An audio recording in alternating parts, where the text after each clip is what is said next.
नमस्कार, स्वागत है आप सबका। मैं पुनीत पाठक हूं अपने तमाम साथियों के साथ में। शाम के 5 बजने वाले और सुबह से लेके शाम को 5 बजे तक टॉप 5 खबरें, 5 बड़ी खबरें विस्तार से आपको बताएंगे। साथ ही आपको बताएंगे 5 मिनट के भीतर 50 खबरों का फास्ट अपडेट। शुरुआत करेंगे इन तमाम साथियों के साथ में। और जैसा आप देख रहे हैं टीवी स्क्रीन के ऊपर 5 बड़ी खबरें 5 तस्वीरों में आप देख पाएंगे। ये पांचों तस्वीरें आपको दिखा रही हैं कि सुबह से लेकर अब तक इन खबरों पर हमारी नजर टिकी हुई है, हमारी नजर बनी हुई है। और सबसे पहली खबर जो आज हम आप तक पहुंचाने वाले हैं, इस हलचल का केंद्र है राजस्थान की राजधानी जयपुर। जयपुर में कैसे संकट मोचक बनेंगे कमलनाथ। मैं हूं रचना नितेश और आज मैं आपको बताऊंगी गांधी जयंती से एक दिन पहले छत्तीसगढ़ के आदिवासी नेता आखिर क्यों कर रहे हैं बैठक। मैं राहुल सौमित्र आपको बताऊंगा कि मध्य प्रदेश के 46 निकायों में कल वोटिंग होगी, उसके पहले क्या है तैयारी। और मैं रुमाना अलविया आपको बताऊंगी कि रायपुर में सिटी बसों में महिलाओं के लिए क्या है खास। और मैं राहुल सिन्हा आपको बताऊंगा कि भोपाल में क्यों गुस्से में है गुरुजी। चलिए तो ये सारी खबरें डिटेल में आपको बताएं, इसकी शुरुआत हम करेंगे। लेकिन सबसे पहले बड़ी खबर, जैसे मैंने आपको बताया था, इस वक्त सारे देश की नजरें कांग्रेस अध्यक्ष के चुनाव, उसकी प्रक्रिया पर टिकी हैं। और इसी से जुड़ा पहला अपडेट, राजस्थान में आज संकट पर एक बार फिर कमलनाथ को जवाबदारी कांग्रेस आलाकमान ने दी है कि जाएं और इसे आप सुलझाएं। वो बताएंगे, वो पहुंचेंगे और जाकर समस्या को हल करेंगे। दरअसल राजस्थान का अगला सीएम कौन हो, किस तरह से हो, इन सब के ऊपर जितनी प्रक्रियाएं वहां होनी है, इन सब को सुलझाने की जिम्मेदारी कमलनाथ को मिली है। मध्य प्रदेश के पूर्व सीएम और केंद्र में बड़ी जिम्मेदारी निभाने वाले कमलनाथ के पास में यह अहम जिम्मेदारी है। तो राजस्थान में सीएम की कुर्सी के लिए जो सियासी घमासान है, कंट्रोल करने की जिम्मेदारी सोनिया गांधी ने एमपी कांग्रेस अध्यक्ष पूर्व सीएम कमलनाथ को दी है। सोनिया गांधी के बुलावे पर कमलनाथ दिल्ली रवाना हो चुके हैं। राजस्थान में अशोक गहलोत सचिन पायलट के बीच में जो कुर्सी को लेकर थोड़ी खींचतान की खबरें, आलाकमान इससे टेंशन में है। कहीं 2 स्टेट की जगह 1 स्टेट ना बचे जहां स्टेट गवर्नमेंट कांग्रेस की है। इसको लेकर एक के बाद एक जो घटनाक्रम घट रहा है, अब कमलनाथ इसे कैसे सुलझाते हैं इस पर नजर है।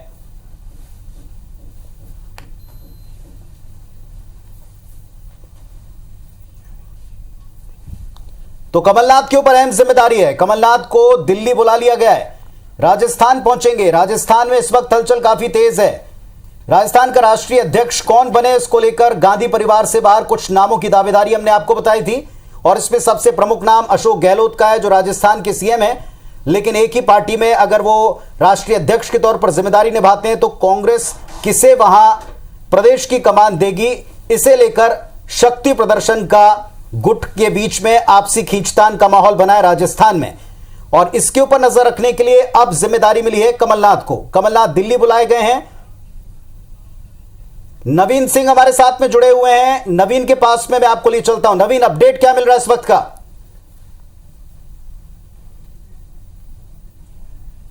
कांग्रेस अध्यक्ष कमलनाथ दिल्ली पहुंच चुके हैं और कुछ देर बाद तस्वीरें भी साझा हो जाएंगी कि कमलनाथ किस सोनिया गांधी से मुलाकात करने पहुंचे। लेकिन उसके पहले बड़ा अपडेट यह है कि अजय माकन और मल्लिकार्जुन खड़गे पूरी राजस्थान की रिपोर्ट लेकर सोनिया गांधी से मिलेंगे। और इस बीच में कमलनाथ को कॉल किया गया है। कमलनाथ वहां भी बैठक में मौजूद रहेंगे और मध्यस्थता करने की कोशिश करेंगे। बड़ी जिम्मेदारी कमलनाथ को दी गई है कि राजस्थान में जो भी सियासी उठापटक चल रही है उसको किसी भी सूरत में दूर किया जाए और इस संकट का समाधान निकाला जाए। वैसे भी कांग्रेस पार्टी के तमाम जो दिग्गज हैं, छोटे बड़े नेता हैं, वो कमलनाथ को संकट मोचक के तौर पर देखते हैं। बड़ी उम्मीदें कमलनाथ से हैं, न सिर्फ छोटे बड़े कार्यकर्ताओं को बल्कि सोनिया गांधी को भी जो वो उम्मीदें हैं वो कमलनाथ से ही हैं। क्योंकि अशोक गहलोत कमलनाथ के बड़े करीबी हैं, नज़दीकी हैं और बहुत बेहतर उनसे रिश्ते हैं। हालांकि रिश्ते उनके सचिन पायलट से भी बहुत अच्छे हैं, लेकिन फिर भी जो इस समय मौजूदा संकट राजस्थान में चल रहा है और दिल्ली में राष्ट्रीय अध्यक्ष को लेकर जो सियासी दाव पेंच में कांग्रेस पार्टी इस वक्त उलझी हुई है, तो इन सभी को मैनेज करने की जिम्मेदारी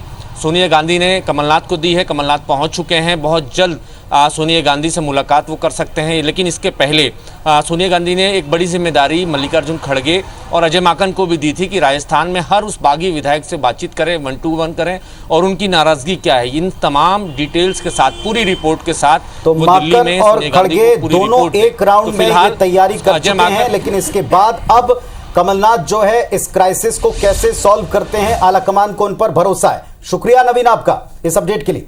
चलिए आज की दूसरी खबर की ओर रुख करेंगे। छत्तीसगढ़ में आरक्षण को लेकर यह खबर है। आपको बता दें कि हाईकोर्ट के 58% आरक्षण को असंवैधानिक करार देने के बाद 1 अक्टूबर को छत्तीसगढ़ के सभी आदिवासी सांसद और विधायक बैठक करने जा रहे हैं। इस बैठक का आयोजन छत्तीसगढ़ सर्व आदिवासी समाज करने जा रही है, जिसमें 58% आरक्षण रद्द होने के मुद्दे पर चर्चा की जाएगी। वहीं इस बैठक पर पूर्व सीएम रमन सिंह का यह कहना है कि राज्य सरकार इस विषय पर बिल्कुल भी गंभीर नहीं है। आपको यह भी बता दें कि बिलासपुर हाईकोर्ट के फैसले के बाद अब प्रदेश में सरकारी नौकरियों पर 50% तक ही आरक्षण होगा।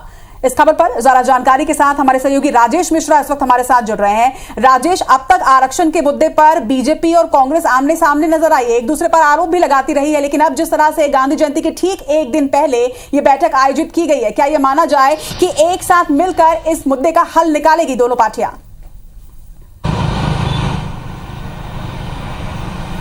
देखिए, यही उद्देश्य है, यही वजह सामने में आ रही है। सबसे पहले मैं बता दूं कि ये आरक्षण में कटौती का जब से फैसला आया है, उसके बाद से छत्तीसगढ़ की राजनीति केवल इसी के इर्द गिर्द घूम रही है।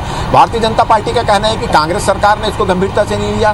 कांग्रेस के वरिष्ठ नेताओं का कहना है कि भारतीय जनता पार्टी ने इसे गंभीरता से पुख्ता दस्तावेजों के साथ पेश नहीं किया, इसके कारण ये स्थिति निर्मित हुई है। अब आदिवासी वर्ग इस कटौती को लेकर काफी परेशान है और नाराज भी है, और उसका कहना है कि इसके लिए दोनों ही, भारतीय जनता पार्टी और कांग्रेस दोनों ही के लिए जिम्मेदार है। और अब सर्व आदिवासी समाज इसको लेकर सामने आया है।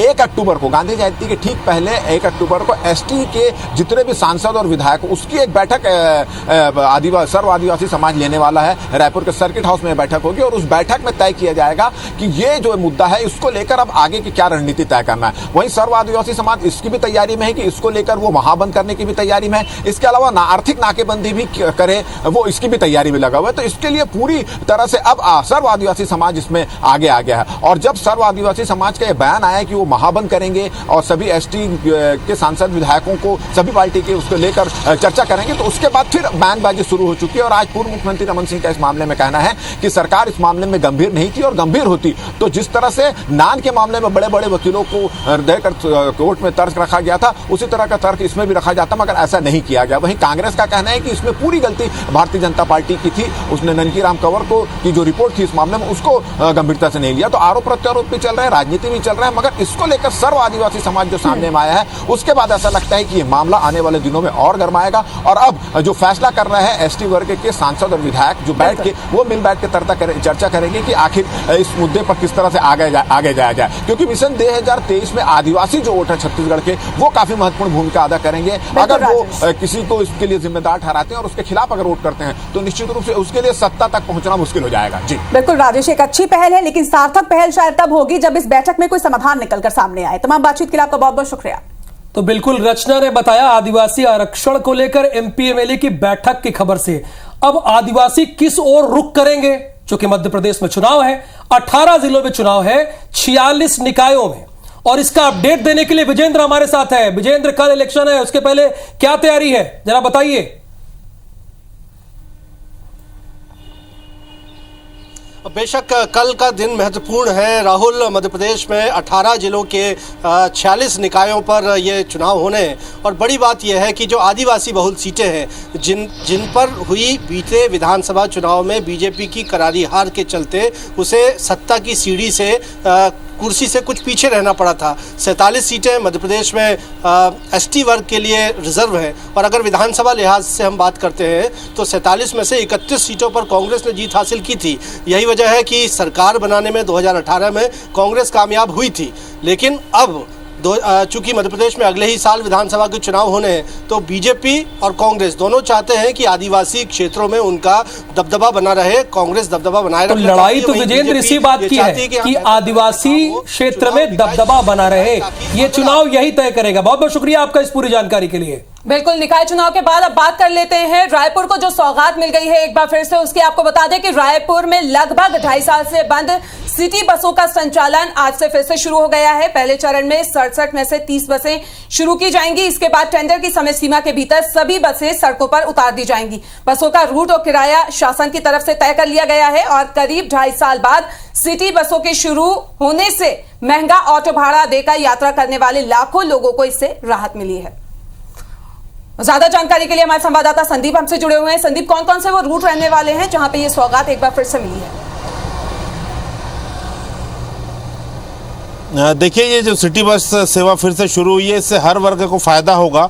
और आपको बता दें कि पुराना धमतरी रोड जो सड़क है, इसके अलावा अभानपुर इस रूट को छोड़ सभी प्रमुख रूटों पर अभी जो 30 बसें उतारी गई हैं, सभी रूटों पर बसें चलेंगी। इस पर सबसे प्रमुख आपको बता दें कि रायपुर रेलवे स्टेशन से जो इंटरस्टेट बस टर्मिनल है, वहाँ तक जाने के लिए लगातार बसें चलाई जाएंगी और सुबह 5:30 बजे से शाम 7, साढ़े 7, 8 बजे तक ये बसें चलेंगी। इसके अलावा खरोरा, उरला, खैरखूट, बिलासपुर रोड, ये सारी जो प्रमुख रूट है जहाँ से लोग आना जाना करते हैं, इन पे सभी पे बसें हैं, शुरू कर दी गई है। इस पे देखिए, सबसे महत्वपूर्ण बात यह है कि जब तक सिटी बसें बंद थी तब तक ऑटो वालों ने लूट खसोट मचा के रखी थी। कम से कम 50-75 रुपये रेलवे स्टेशन से भाटा गाँव जाने के लिए लगता था। अगर आप विधानसभा के पास से अगर बस स्टैंड जाना है लोगों को, खरोरा से आने वालों को, तो 200-250 रुपये तक उन्हें प्राइवेट ऑटो वालों को देना पड़ता था। कोई व्यक्ति अगर एयरपोर्ट में उतरता तो सिटी आने के लिए रायपुर में उसे 550 और दुर्ग जाने के लिए लगभग 1000 रुपये तक खर्चा करना पड़ता था।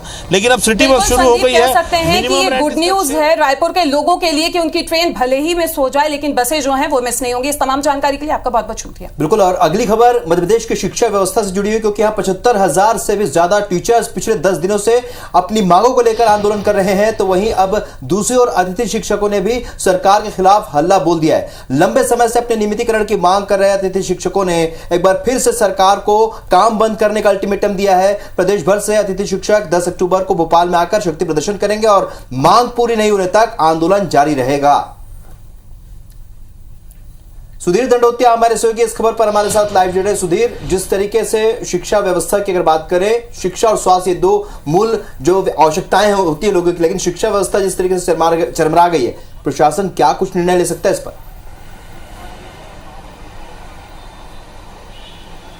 देखिए, बिल्कुल आर पार की लड़ाई में नजर आ रहे हैं शिक्षक मध्य प्रदेश के। और खासकर अगर बात करें तो अगले साल चुनाव, और ऐसे में शिक्षकों को ये लगता है कि अगर इस साल सरकार से मांगे नहीं बनवाई तो हो सकता है कि आने वाले समय में सरकार उनकी मांगों को नहीं माने। और ये वजह है कि आंदोलन की राह पर मध्य प्रदेश के शिक्षक नजर आ रहे हैं। 75,000 जो अध्यापक थे वो पहले से हड़ताल पर है और 10 दिनों से लगातार उनकी हड़ताल जारी है। इसके बाद में जो अतिथि शिक्षक है उन्होंने हड़ताल पर जाने का ऐलान किया है। 10 अक्टूबर को राजधानी भोपाल में बड़ा प्रदर्शन किया जाएगा। उसके बाद में अनिश्चितकालीन हड़ताल पर जाने की प्लानिंग जो है अतिथि शिक्षकों के द्वारा की जा रही है। और जो मांग वो नियमितीकरण की मांग है। पिछले चुनाव के दौरान भी हमने देखा था कि अतिथि शिक्षकों के द्वारा नियमितीकरण की मांग को लेकर जो दबाव बनाया गया था उसको कहीं ना कहीं घोषणा पत्र में जरूर शामिल किया गया था राजनीतिक दलों के द्वारा, पर लेकिन उस पर अमल अब तक नहीं हो पाया। लिहाजा एक बार फिर से चुनाव से पहले सरकार पर प्रेशर बनाने की कोशिश की जा रही है। और अध्यापकों के बाद में अतिथि शिक्षक जो है एक बार लंबी हड़ताल पर जाने का मन बना चुके हैं। और 10 अक्टूबर से राजधानी भोपाल में सभी अतिथि शिक्षक जमा होंगे, जहां पर सरकार के खिलाफ एक बड़ा प्रदर्शन किया जाएगा। चलिए, तो शिक्षकों की कमी की बात सरकार कहती रही, लेकिन किस तरीके से इस पर पूरा निर्णय होता है ये देखना होगा। सुधीर, इस जानकारी के लिए बहुत शुक्रिया। तो यहां हमने आपको 5 खबरें, दिन भर की टॉप 5 खबरें जो बताई हैं, इसके बाद हम आपको ब्रेक के बाद दिखाएंगे 50 खबरें। और टॉप 5 पीएम में अब बारी है 5 मिनट में 50 खबरों की फास्ट अंदाज में। डोंगरगढ़ के मां बमलेश्वरी मंदिर में पहुंचे सीएम भूपेश बघेल, पूजा अर्चना कर देश प्रदेश के लिए सुख समृद्धि की कामना की। रायपुर में भाजयुमो ने कांग्रेस की चुनौती को स्वीकार किया। भाजयुमो कार्यकर्ता राजनांदगांव से पदयात्रा करते हुए मोहन मरकाम के बंगले पर पहुंचे। ईओडब्ल्यू की जांच में सामने आया बिशप पीसी सिंह का नया फर्जीवाड़ा। बिशप ने अपने नाम पर खरीदी थी जमीन, लेकिन चर्च के स्कूल से चुकाया जाता था लोन।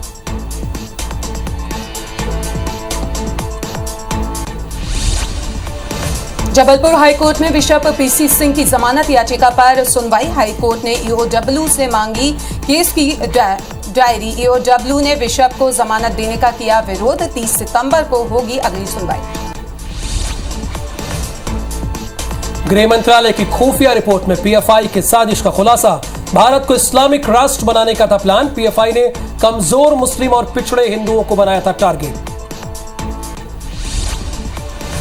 आरएसएस की छवि खराब करने की साजिश में था पीएफआई। देश की 60% आबादी को संघ के खिलाफ करने का था प्लान। भोपाल में माखनलाल यूनिवर्सिटी के बाहर एनएसयूआई का प्रदर्शन। कुलपति पर लगाया मर्जी के मुताबिक नियुक्ति का आरोप। कॉलेज में केवल आरएसएस का कार्यक्रम कराने का भी आरोप।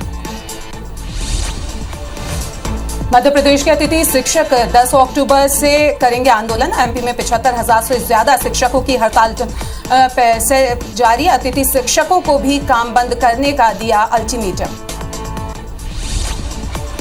इंदौर के गंगवाल बस स्टैंड के पास में एक होटल के किचन में अचानक से आग लग गई। किचन में गैस सिलेंडर में आग लगने के बाद आसपास की दुकानों को अपनी चपेट में लिया।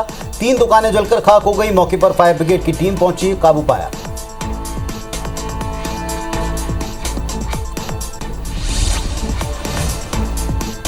जबलपुर में धारा 144 के तहत पशुओं के परिवहन पर रोक लगी है। लंपी वायरस को से बचने के लिए गौशालाओं में निर्देश जारी किए गए।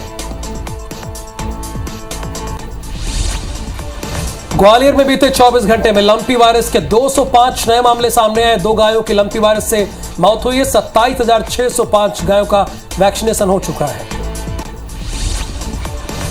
छत्तीसगढ़ में लंपी वायरस के संदिग्ध 4 गायों की मौत हो गई है। राजिम के फिंगेश्वर इलाके के नजगेरा गांव में हुई है मौत। गायों की मौत से ग्रामीणों में दहशत है। नवरात्रि के दौरान मैहर के भोपाल से चलाई जा रही 4 स्पेशल ट्रेन, 6 ट्रेन के स्टॉप भी किए गए शुरू। रानी कमलापति रेलवे स्टेशन से रीवा तक चलेगी ट्रेनें। भोपाल में बोर्ड परीक्षा शुरू से बच्चों को मिली राहत और अब 8वीं और 5वीं के स्टूडेंट्स को बोर्ड परीक्षा के लिए नहीं भरनी होगी फीस।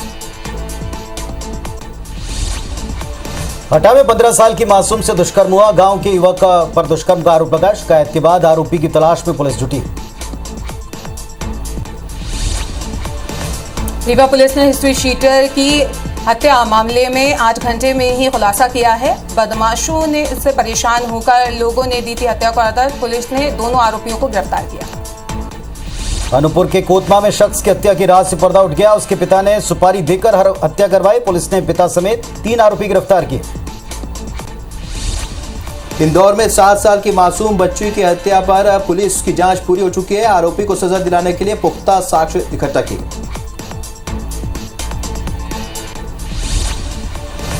सत्ता के सिटी कोतवाली थाना इलाके में समय पर मूर्ति तैयार नहीं होने को लेकर हुआ विवाद। विवाद के बीच चली गोली। पुलिस के आरोपी को किया गिरफ्तार। मुरैना में पुलिस ने डकैत गुर्जर निगा के 2 लोगों को गिरफ्तार किया है। गिरफ्तार दोनों पर 10,000 रुपए का इनाम घोषित था। आरोपियों के पास से 2 बंदूकें भी और कारतूस भी बरामद हुए हैं। कटनी के माधवनगर थाना क्षेत्र में ट्रक ने कार को मारी टक्कर। हादसे में कार सवार एक बच्चे की मौत, 4 लोग घायल। ट्रक ड्राइवर की तलाश में जुटी पुलिस। जबलपुर के बरगी थाना इलाके में तेज रफ्तार ट्रक से टकरा गया। हादसे के बाद ट्रक में आग लग गई और आग लगने से भारी नुकसान हुआ है। शहडोल के वरना गांव में भतीजे ने चाचा की गोली और कुल्हाड़ी मारकर की हत्या। आरोपी ने घरेलू विवाद के चलते हत्या को दिया अंजाम। मामले की जांच में जुटी पुलिस। भिलाई के अमलेश्वर थाना क्षेत्र में अधेड़ की हत्या हुई है। अज्ञात आरोपी ने घर में घुसकर वारदात को अंजाम दिया। मामले की जांच पुलिस कर रही है। बिलासपुर के तखतपुर में हत्या के 3 आरोपी गिरफ्तार हो गए। भाई ने अपने ममेरे भाई को मौत के घाट उतार दिया। पत्नी के साथ अवैध संबंध के शक में यह हत्या की गई। राजनांदगांव में नक्सलियों के नापाक मंसूबे नाकाम हुए। पुलिस ने 7 किलो का आईईडी बम बरामद कर लिया है और इसे डिस्फ्यूज कर दिया है। नक्सलियों ने पड़ियापारा गोदावरी मांग पर लगाया था आईईडी। कोंडागांव के फरस गांव से किडनैप हुई मासूम पश्चिम बंगाल में मिली है। पुलिस ने किडनैपर और उसके सहयोगी को गिरफ्तार किया। शादी का जायजा देकर नाबालिग को किया था किडनैप। राजनांदगांव में आरक्षक संतोष यादव की हत्या का आरोपी गिरफ्तार कर लिया गया है। उधार के पैसे मांगने पर आरक्षक की हत्या हुई। जशपुर जिले में IBC 24 की खबर का बड़ा असर। चीराटोली स्कूल के 2 शराबी शिक्षक निलंबित। कलेक्टर रितेश अग्रवाल ने की कार्रवाई। जशपुर में हाथी के हमले से बुजुर्ग महिला की मौत हो गई है। बड़े महिला का हाथी ने सूंड से उठा के फेंक दिया था। प्यारी दुपे ने हुई महिला की पहचान। मुरैना में लगातार बारिश से किसानों को काफी नुकसान पहुंचा है। हजारों बीघा बाजरे की फसल पर पानी पड़ गया। जमीन पर गिरकर काली पड़ गई है फसल। देश ने पटाखों पर एनजीटी का आदेश लागू करने के लिए सुप्रीम कोर्ट में याचिका दायर की है और जबलपुर के नागरिक उपभोक्ता मंच ने ये याचिका लगाई। इंदौर शहर में कानून व्यवस्था और सुरक्षा को लेकर पुलिस ने ATS के साथ मॉक ड्रिल किया। आइसलैंड मॉल में जवानों ने संभाला मोर्चा। नवरात्रि के पहले दिन बेमित्रा में भद्रकाली मंदिर में उमड़े श्रद्धालु। मंदिर में की गई 1500 मनोकामना ज्योतिर्लिंग की स्थापना। भक्ति की सुविधा के लिए तमाम व्यवस्था की गई। नवरात्र के पहले दिन रायपुर स्थित महामाया मंदिर में भक्तों की लगी भीड़। देश विदेश से पहुंच रहे हैं भक्त। मंदिर में इस बार 11,000 मनोकामना ज्योति प्रज्वलित किए जा रहे हैं। नवरात्रि पर सरगुजा की आराध्य देवी मां महामाया की विशेष पूजा अर्चना की गई। 5,000 ज्योति कलश की स्थापना भी की गई। उधर बस्तर में नवरात्रि की पूजा निभाई जाती है। अलग रस्म के साथ में से निभाया जाता। किन्नर समाज की तरफ से माई दंतेश्वरी को पहला जोड़ा चढ़ाया गया। मुंगेली में बिजली विभाग घर घर जाकर इस वक्त बिजली बिल की वसूली कर रहा है। बिल भुगतान नहीं करने पर कनेक्शन भी काटा जा रहा है।